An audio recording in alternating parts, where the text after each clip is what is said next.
You know what time it is. Woo! Get into it! Get into it! Yes, baby, we are back. We're back. And it's the day before St. Valentine's Day. I will be doing a special story time with Chris from one of my favorite love stories. It's kind of a variation of the Beauty and the Beast story, but it's uniquely its own thing. Comes from the country of Norway. I'm going to grab it really quickly and show you. Oh, yes, music. Which, by the way, I do not own the music in the background. Thank you all so much for joining in. I'm going to be right back, okay? I'm going to show you the book that I'm going to be reading tomorrow. Hold on. Hold on one second. Ah, my leg. My leg.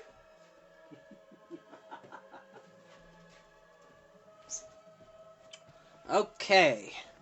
So, normally we would be reading the series of unfortunate events on Tuesday, Thursday, but considering it's Valentine's Day, I wanted to read a story about what I consider to be a really progressive love story, or a love story that really expresses the trials and ups and downs of love or loving someone. And that story I'm going to be reading is coming from Nordic Tales. So, Nordic comes from the word Norse, which is from the country of Norway, Norwegian. If you're familiar with the term of Norse or Nordic, you more than likely know that from Norse mythology. So Norse mythology would have Odin and Freya, Thor, and his hammer Mjolnir, or Jaborn, his axe, Loki, Free, is it, no, I did say Freya. I was making sure. Danu, all sorts of magical people in the world of Norse mythology. It's a good time. So, the story we're going to be reading tomorrow, which does come from the country of Norway. Okay, I was right. I was freaking out. I thought I was wrong. But it's okay to make a mistake, kids. It's okay to make a mistake. But I was right this time. So, it is the story East of the Sun and West of the Moon. It is one of my favorite fairy tales. I love it. And we will definitely be reading that tomorrow at about 7:30. Excuse me. I'll make sure to post an announcement after I'm done off here. But if you want to join in, if you are relaxing post Valentine's Day plans, which I'm just going to continue to say this, can we please get out of the habit that Valentine's Day is quote unquote single awareness week or single awareness day or whatever one wishes to coin the phrase? Valentine's Day does not necessarily have to be about a romantic partner. You can give a Valentine to your mom, your dad, your friends, your best friend, your favorite family member, your auntie, your uncle, your grandma and grandpa, or whoever in your life that you love and care about. That's how I was taught. That's how I was taught that love can be expressed in many different ways, and that love does not always have to be about romance. That is a component of love. It is a specific shading of love. You know how there's a color wheel and there's different shades of red, different shades of blue, different shades of yellow? Romantic love is one of those specific shades of the many, many shades of what love comes and expresses in. So, please enjoy St. Valentine's Day. I will try to do my best to do a more detailed historical finding on where Valentine's Day comes from. There are a lot of theories. We're going to narrow down specifically where it really originates from. St. Valentine was indeed a person, was indeed a priest. And we'll talk about that in the context of historical context. But go ahead and celebrate love. Love is a powerful thing. Compassion is free. Love is free. Kindness is free. There's nothing wrong with being kind. Even there are people that will persecute you or even treat you cruelly. You don't repeat their action. You still treat them with love and kindness and just ask the universe to have mercy on them. That's it at all. Period. But enough of love. Enough of amore. Amor. Aino, which is the Japanese phrase for love. Um, ooh, I'm really sad. I don't know. Maybe, well, I know corazon is heart, but I guess amore would be the Spanish word for love, but I want to say it's a more specific word. But comment below from my friends who speak fluent Spanish. Comment below, because I'm pretty sure there's like other ways that you can say love in Spanish. French, amor. Amore. C'est une joie de vivre. Très joli. I love French. I love all languages, actually. All right, y'all. Enough of my blather. Let's go ahead and get back to the Black Cauldron, which, come to find out, Gurgi, Fluter. Oh, I almost dropped my mic. Sorry, y'all. Gurgi, Fluter, and Taran and Ilanwi have found the Black Cauldron. But apparently they got stuck. I'm imagining there was a spell put on it if somebody were to try to steal it. And it looks like Ordu has found them red-handed trying to take it away after being told to forget about it and leave in the morning. So now we're going to find out what the enchantresses are going to do to them.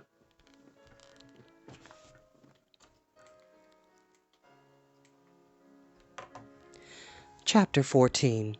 The Price. Ordu, blinking sleepily and looking more disheveled than ever, stepped inside the chicken roost. Behind her followed the other two enchantresses, also in flapping night robes, their hair unbound and falling about their shoulders in a mass of snarls and tangles. They had again taken the shapes of crones, in no way resembling the maidens Taran had spied through the window. Ordu raised a sputtering candle above her head and peered at the companions. "Oh, the poor lambs," she cried. "What have they gone and done? We tried to warn them about the nasty concoction, but the headstrong little goslings wouldn't listen. My, oh my, ha ha ha," she clucked sorrowfully. "Now they've got their little fingers caught. Ha ha ha ha ha ha ha." "Don't you think," said Orgok in a croaking whisper, "we should start the fire?" Ordu turned to her. "Do be silent, Orgok," she cried. "What a dreadful thought! It's much too early for breakfast." "Never too early," muttered Orgok. "Look at them," Ordu went on fondly. "They're so charming when they're frightened, like birdlings without feathers." "You have tricked us, Ordu," Taran cried. "You knew we'd find the cauldron, and you knew what would happen." "Why, of course we did, my chicken," Ordu replied sweetly. "We were only curious to find out what you'd do when you did find it, and now you found it, and now we know." Taran struggled desperately to free himself. Despite his terror, he flung back his head and glared defiantly at Ordu. "Kill us if you choose, you evil hags!" he cried, which is very rude. You shouldn't say that to somebody, especially somebody who can answer the question, "You and what army?" These are powerful ladies, all right? Don't upset them, kids. If you ever happen to meet some strange magical person, obviously don't let anybody take advantage of you, obviously. But in this magical situation, do not upset the person who can answer the question, "You and what army?" And it's rude to call somebody a hag. That's just, it's not nice. It's very mean. "Yes, we would have stolen the cauldron and destroyed it. And so shall I try again as long as I live." Taran threw himself furiously against the immovable corkscrew, and once again with all his strength tried vainly to wrest it from the ground. "I love to see them get angry, don't you?" Orwood whispered happily to Orgok. "Do take care," Ordu advised Taran, "or you'll harm yourself with all that thrashing about. We forgive you for calling us hags," she added indulgently. "You're upset, poor chicken, and liable to say anything." "You are evil creatures," Taran cried. "Do with us what you will, but sooner or later you shall be overcome. Gwydion shall learn of our fate, and Dalbin—" "Yes, yes," shouted Gurgi. "They will find you, oh yes, with great fightings and smitings." "My dear pullets," replied Ordu, You still don't understand, do you? Evil? Why, bless your thumping hearts, we aren't evil. I should hardly call this good, muttered the bard, not at least from a personal point of view. Of course not, agreed Ordu. We are neither good nor evil. We're simply interested in things as they are, and things as they are at the moment seem to be that you're caught by the coction. And you don't care, cried Eilonwy. That's worse than being evil. Certainly we care, my dear. Excuse me. Different character. Sorry, y'all. Certainly we can, my dear, Orwin said soothingly. It's that we don't care in quite the same way you do. Or rather, care isn't really a feeling we can have. Come now, said Ordu. Don't trouble your thoughts with such matters. We've been talking and talking, and we have some pleasant news for you. Bring the corkchin outdoors. It's so stuffy and eggy in here, and we shall tell you. Go ahead, she added. You can lift it now. Taran cast Ordu a distrustful glance, but ventured to put his weight against the cauldron. It moved, and he discovered, too, his hands were free. With much labor, the companions managed to raise the heavy corkchin and carry it from the chicken roost. Outside, the sun had already risen, as the companions set the cauldron on the ground and quickly drew away the rays of dawn, turning the black iron as red as blood. Yes, now, as I was saying, Ordu continued, while Taran and his companions rubbing their aching arms and hands, we've talked it over, and we agreed, even Orgok agrees, that you shall have the corkchin if you truly want it. You'll let us take it? Cried Taran. After all you've done? Quite so, replied Ordu. The corkchin is useless except for making Cauldron born.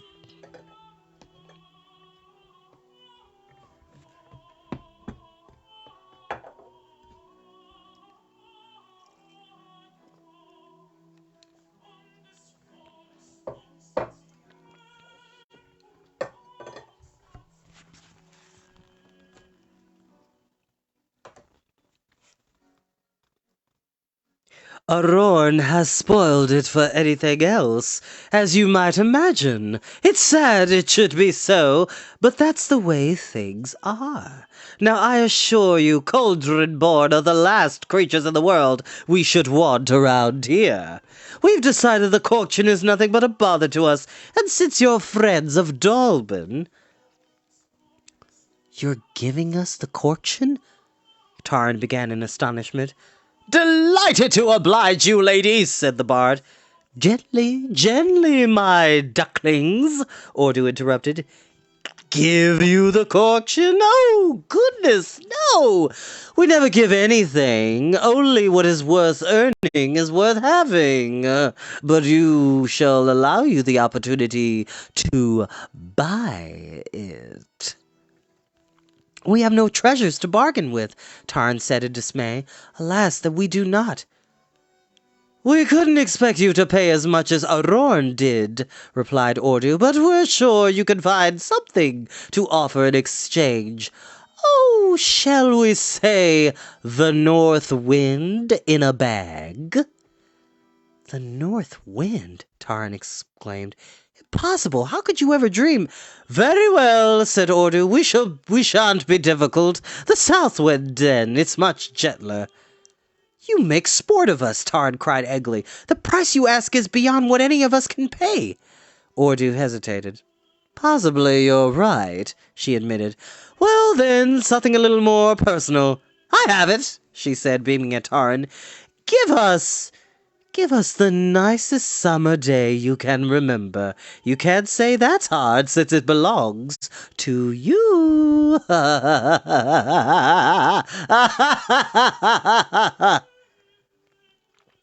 Yes, Orwin said eagerly. A lovely summer afternoon full of sunlight and sleepy scents.